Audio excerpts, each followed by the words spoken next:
Assalamualaikum warahmatullahi wabarakatuh. Kami dari kelas 12B1, kelompok 8, mata pelajaran ekonomi Pak Hauludin akan memberikan jawaban kami mengenai 5 soal pelajaran ekonomi materi kebijakan fiskal, dilanjut dengan menjelaskan materi APBN atau anggaran pendapatan dan belanja negara. Sebelumnya, perkenalkan, nama saya Ulia Aziza Azahra, absen 39. Saya Salsabila Najma Athena, absen 38. Oke, masuk ke soal yang pertama. Jelaskan menurut pendapat Anda mengenai tujuan utama dari penerapan kebijakan fiskal dalam perekonomian suatu negara.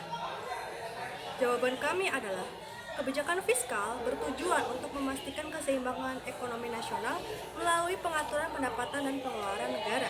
Dengan demikian, pertumbuhan ekonomi dapat berlangsung secara berkesinambungan serta kesejahteraan masyarakat meningkat. Beberapa tujuan kebijakan fiskal yang dilakukan oleh pemerintah yaitu menjaga stabilitas harga, mendorong investasi, mengendalikan tingkat inflasi, dan lain-lain. Kemudian yang kedua, terdapat dua jenis kebijakan fiskal, yaitu kebijakan ekspansif dan kebijakan kontraktif. Jelaskan pada situasi apa saja yang menyebabkan masing-masing kebijakan tersebut akan diterapkan. Jawaban kami adalah, kebijakan fiskal ekspansif dilakukan ketika perekonomian sedang berada dalam kondisi yang lesu, ditandai dengan tingkat pengangguran yang tinggi dan pendapatan nasional aktual lebih kecil daripada pendapatan nasional potensial.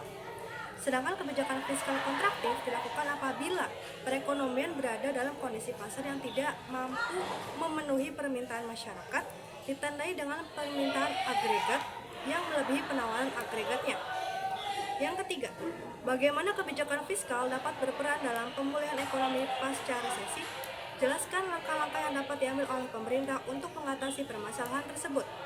Jawaban kami adalah, kebijakan fiskal berperan besar dalam pemulihan ekonomi pasca resesi dengan menstimulasi permintaan lewat belanja pemerintah dan pengurangan pajak, serta melalui program bantuan sosial dan dukungan usaha.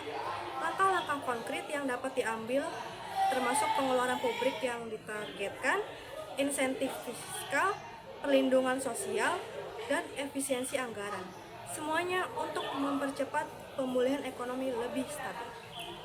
Selanjutnya, pertanyaan nomor 4. Berikan 5 contoh mengenai perubahan pajak atau belanja pemerintah yang dapat berdampak pada sektor swasta. Jawaban kami, perubahan pajak dan belanja pemerintah mempengaruhi sektor swasta, misalnya penurunan pajak yang mendorong investasi, belanja infrastruktur yang meningkatkan permintaan jasa dan barang, serta insentif dan subsidi yang menekan biaya produksi. Sebaliknya, kenaikan pajak dapat menurunkan daya beli dan pengurangan belanja pemerintah melemahkan pendapatan perusahaan. Soal nomor 5, apa kebijakan fiskal yang dapat dibuat oleh pemerintah untuk dapat mendukung pembangunan ekonomi yang berkelanjutan? Jawaban kami, untuk mendukung pembangunan ekonomi berkelanjutan, pemerintah dapat menerapkan kebijakan fiskal dengan memberikan insentif pajak untuk investasi berkelanjutan, memperkuat penerimaan melalui pajak digital dan reformasi pajak, serta mengelola utang untuk investasi produktif yang semuanya bertujuan mendorong pertumbuhan inklusif, menciptakan lapangan kerja, dan menjaga ketahanan lingkungan. Kita masuk ke pembahasan APBN-nya atau Anggaran Pendapatan dan Belanja Negara. Yang pertama ada pengertian dari APBN. APBN adalah rencana keuangan tahunan pemerintah yang disusun untuk mengatur pendapatan dan pengeluaran negara serta disetujui oleh DPR. APBN ditetapkan setiap tahun dengan undang-undang, berlaku selama 1 tahun sekitar dari 1 Januari sampai 31 Desember dan dilaksanakan secara terbuka serta bertanggung jawab demi kemakmuran rakyat. APBN mencakup pendapatan, belanja, dan pembiayaan negara, serta berfungsi sebagai alat perencanaan, pengalokasian anggaran, pengawasan, distribusi pendapatan, dan stabilisasi ekonomi nasional. Yang kedua, tujuan dan fungsi APBN. APBN disusun pemerintah sebagai pedoman pengelolaan pendapatan dan belanja negara agar kegiatan pemerintahan berjalan terarah dan bertanggung jawab. Ada beberapa tujuan dari APBN. Yang pertama, APBN menjadi panduan pendapatan dan belanja negara agar pengelolaan keuangan transparan, stabil, dan terhindar dari defisit anggaran.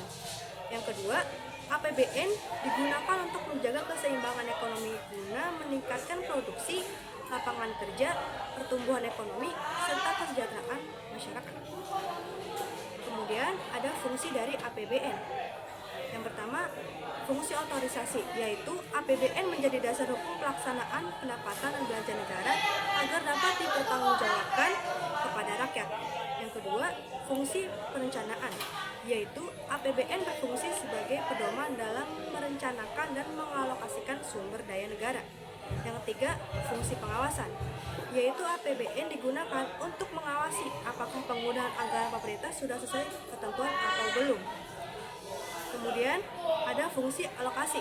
APBN diarahkan untuk pemerataan dan pembangunan serta mengurangi pengangguran. Kemudian ada fungsi distribusi. APBN harus memperhatikan keadilan dan pemerataan hasil pembangunan bagi masyarakat. Ada pula fungsi stabilisasi, yaitu APBN berperan menjaga kestabilan dan keseimbangan perekonomian nasional. Kemudian yang ketiga ada sumber-sumber dari penerimaan negara. Yang pertama ada pajak. Kemudian yang kedua ada penerimaan negara dari yang bukan pajak, yaitu penerimaan negara bukan pajak adalah seluruh penerimaan pemerintah pusat yang bukan bersumber dari pajak. Contohnya penerimaan dari pemanfaatan sumber daya alam, jasa pelayanan, dan sebagainya. Kemudian ada penerimaan dari hibah. Selanjutnya ada penerimaan hibah.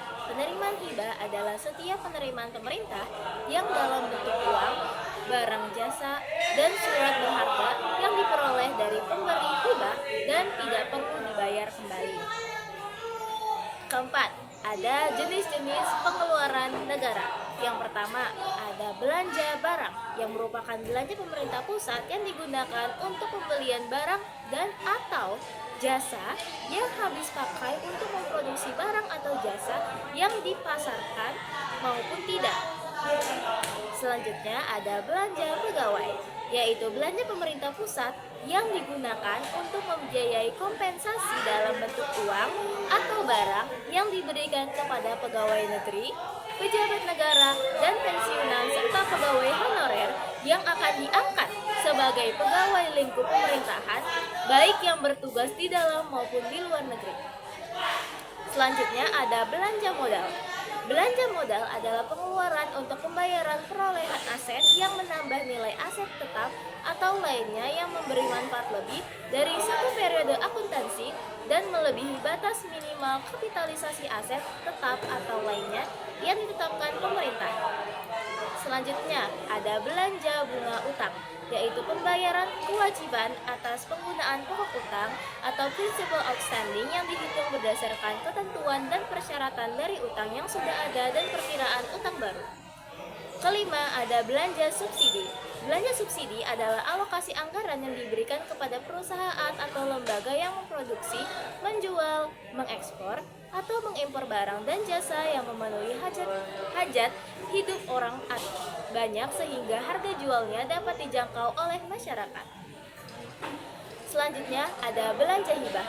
Belanja hibah adalah belanja pemerintahan pusat dalam bentuk transfer uang atau barang kepada pemerintah negara lain, organisasi internasional, BUMN, BUMD, dan pemerintah daerah yang bersifat sukarela, tidak wajib, tidak mengikat, dan tidak perlu dibayar kembali, serta tidak terus-menerus dan dilakukan dengan naskah perjanjian.